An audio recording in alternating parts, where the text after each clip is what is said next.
Okay, here we go. Dr. Wood. Thanks, man. Listen, I'm just going at it right now. I'm just going at it. I'm like in the throw of this thing and just talking about. So I appreciate you, man. Dr. Wood says, "Hey, man, there's no sound." So hopefully you can hear me now, Dr. Wood. Hopefully the sound is coming through nice and clear. And, that's why we have, folks in the community who are observant. And, he's a live streamer as well over there on the East Coast. And so looks like hopefully we should have some sound. I see my sound levels are going off. So we should be good. Yeah. Okay. Dr. Wood says, I got you now. Man, I appreciate you, sir. I appreciate you. So let me go back. I was just going off, man. Let me just go back and basically what I was saying, we were going to just kind of talk about and deal with some of the principles of Kwanzaa, right? And so we talked about this right here. And I'm just reading a couple of sentences from this particular book that Dr. Karenga wrote. And so we're talking about the Nguzo Saba and why it's important, why the 7 principles of Kwanzaa are very, very important. So here we go. I'll just read through them again. And I appreciate you, Dr. Wood. Here we go. The Nguzo Saba, as stated above, are the core and consciousness of Kwanzaa. They're posed as the matrix and minimum set of values African Americans need to rescue and reconstruct their lives in their own image and interest and build and sustain an Afrocentric family, community, and culture. And so basically, if we just, wanted to sum up, man, Kwanzaa has its roots, it has its foundation in African principles. And so, with the goal of rescuing and reconstructing how how our lives can how we can live our lives, because a lot of times we have a lot of groups or agencies and they want to put those images out there for us, right? Whether it be negative or positive. And so what Dr. Karenga is saying, we must determine how to reconstruct and rescue our lives so that we can have, so we can sustain ourselves in the future, right? We can sustain ourselves for our own, our own selves. We're not relying on anyone else to put a picture of us or image or create a stereotype of us. We need to do that. It needs to come from within. It needs to come from within our community instead of having others create those images for us. Okay, so let's go on just a few more moments about just the importance of the 7 principles or the Nguzo Saba. Then he also says they were selected in terms of tradition and reason, selected from the African communitarian tradition. The Nguzo Saba were also chosen with the appreciation for where we are now as a people and what challenges we face and must deal with successfully as a people. Man, haven't we gone through some challenges? Oh man, absolutely. Dwayne is saying, we got to tell our own story, right? We're telling our own story and not having other people tell our story. And so here's a good example, right? I'm gonna try to make it a good example. A lot of people, especially with this movie called Emancipation with Will Smith. Now I haven't seen it, but a lot of people will say, why are we continuing to just start our African American history at slavery, right? And so you got a lot of people within our community saying, I'm not going to check out that movie. I don't want to relive slavery. I don't want to know that's where we came from, right? And so for part of that, I kind of agree, right? You have the movie industry putting out movies about us and for us. And so I don't know who produced it. I don't know who was backing it. The only thing I know is that, it's going to be about slavery and Will Smith is in it, right? And so until I kind of dig deep and see who's producing, I'm kind of in the middle, right? But you got a lot of people saying, why are we continuing to just push this particular image about, black folks being slaves, right? And then you have another thought as to, why can't we talk about, you know, um, our existence before slavery? There's a whole history, of African Americans, or Africans before we arrived here in the 1700s, right? And so, Ivan Van Sertima, he wrote a book called, they came before Columbus, right? What kind of stories can we tell about Mansa Musa, right? Some of the great African kings, instead of just starting here at slavery. So I kind of get both conversations, right? And so for me, until I dig deep and know who is backing the movie Emancipation, right now I'm just like, it's Will Smith. Okay, cool. I might check it out or I might not. But the point is, we need to create images, create media that tells our story instead of having the story told by others. And so hopefully you kind of understand what I'm dropping. So those are some of the thoughts about Nguzo Saba, and I can continue on. And so just in case you're, not too aware of the 7 principles of Kwanzaa are Umoja, which means unity; Kujichagulia, which means self-determination; Ujima, collective work and responsibility; Ujamaa, cooperative economics; Nia means purpose; Kuumba means creativity; and then Imani means faith. And so for each of those days from December 26th through January 1st, we celebrate one of those principles. And today we're going back and celebrating the principle of Umoja. Dr. Wood said he hasn't seen it yet. You know what? I haven't seen it either. And so maybe I'll do a little bit more digging and see if that's something that I want to look at. But again, for me, it's about us telling our own story. And I know that he is a major factor in the story, because he is the main character. So we'll see. But let's go ahead and hop over and turn our conversation over to unity and what unity means. And so unity means to strive and maintain unity in the family, community, nation, and the race. And so if I just kind of, look through this wonderful book here, there's something that I found very, very interesting that Dr. Karenga was talking about as it relates to unity, right? And so I know, we want to be united as a people, as a culture, but really he was saying the foundation of unity begins in the family. And so I found that very, very interesting. And so here, let me just read this excerpt real quick. It says, unity as principle and practice begins in the family, but presupposes value orientation of each member. Adults and children must respect and approach unity as a moral principle of family and community, not simply a political slogan. So it's just not, okay, we're holding hands together and running up on the lawn and eating Fritos. No.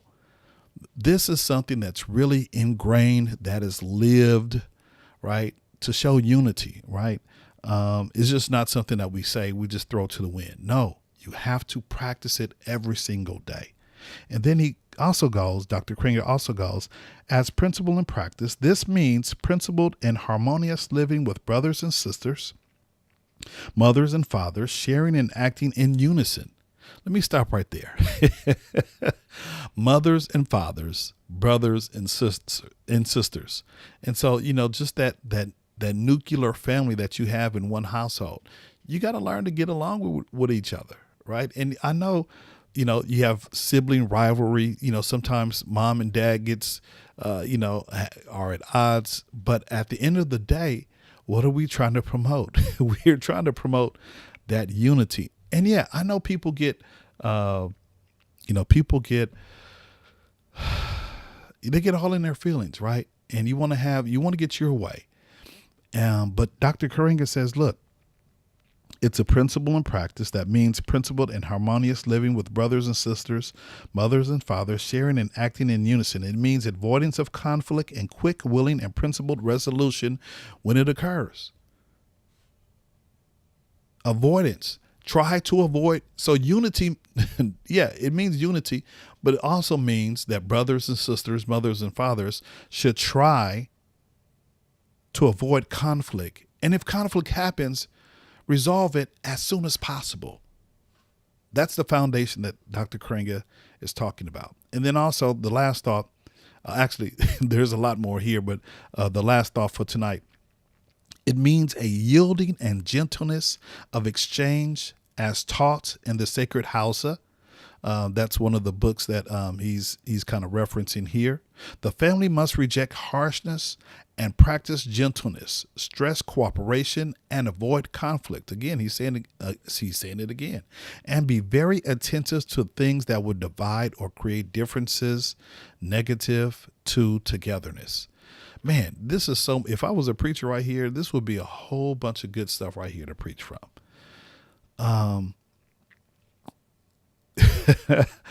The family must reject harshness and practice gentleness. Man, that is so hard to do sometimes, especially in our day and age. In a me society, right? It's hard to practice gentleness and stress cooperation to avoid conflict, and be very attentive to things that would divide or create differences. You have to be aware. You have to be aware of some of the things that you do and say, because it might cause a conflict.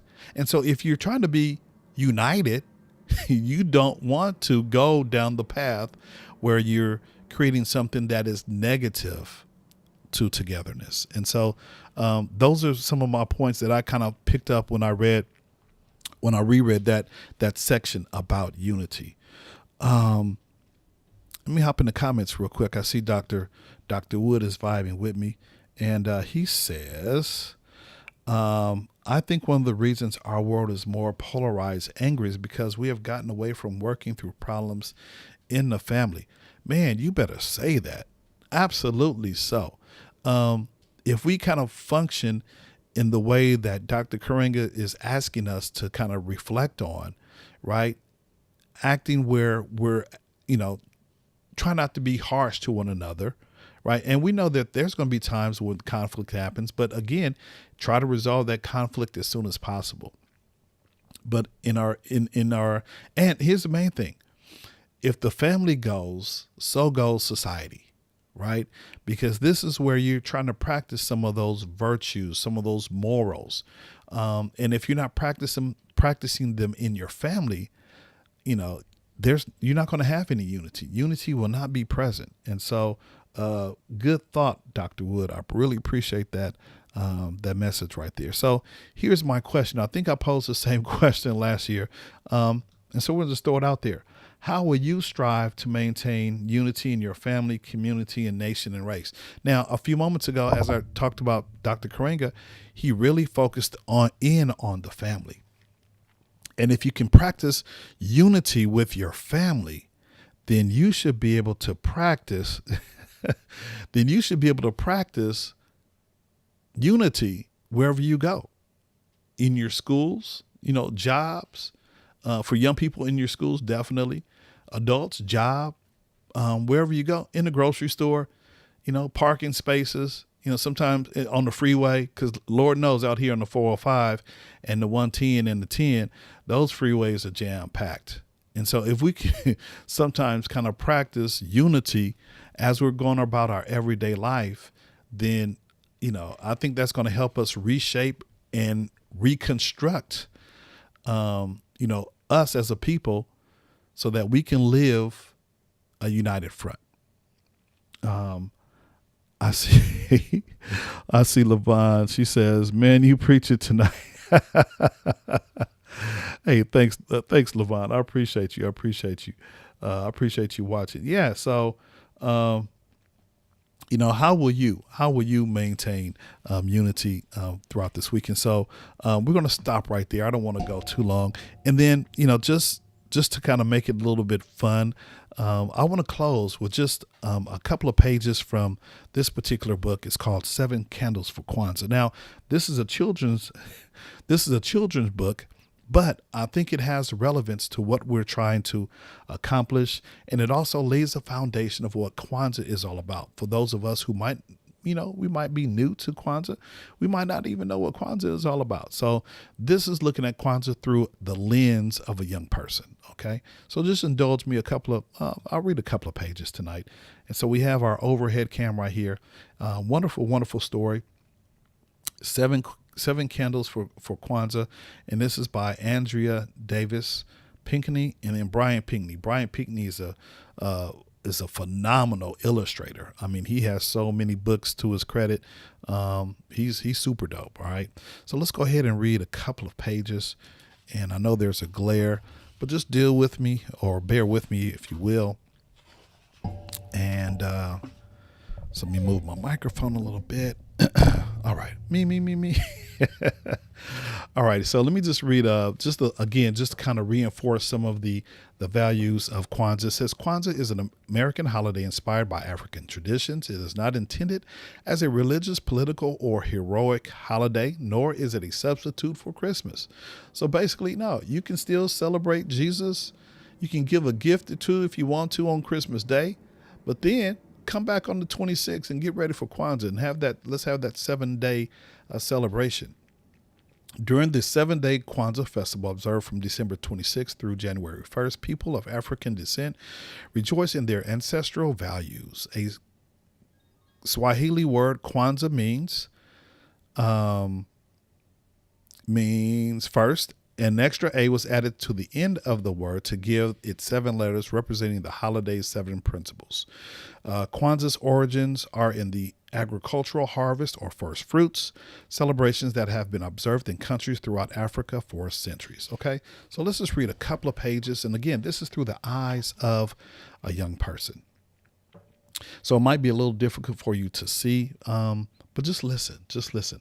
Kwanzaa is like a family day in the park and Thanksgiving and a birthday all rolled into one.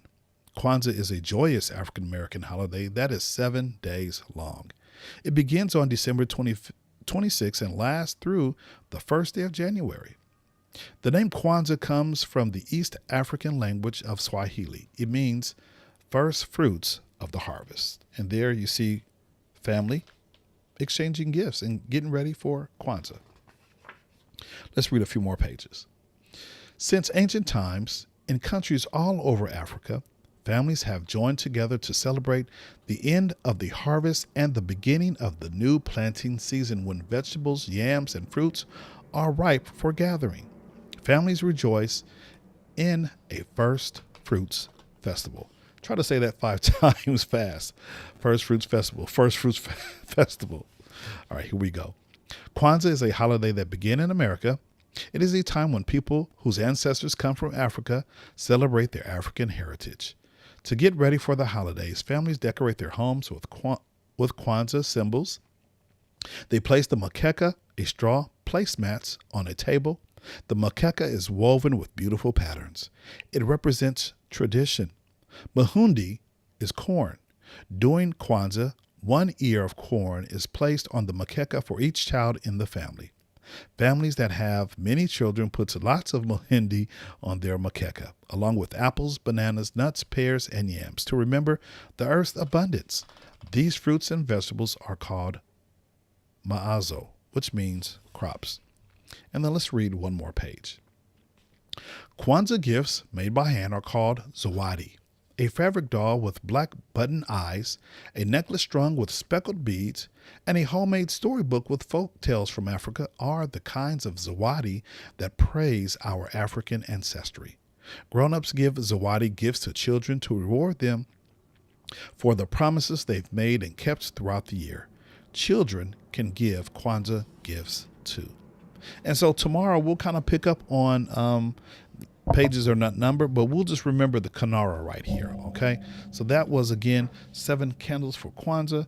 And hey, let's go ahead and dig in the comments real quick. I see a couple of people watching as we're about to finish up our broadcast. Let's see. So we go back to Levon. Levon says, "Man, you preaching tonight." Thank you, Levon. I appreciate you watching.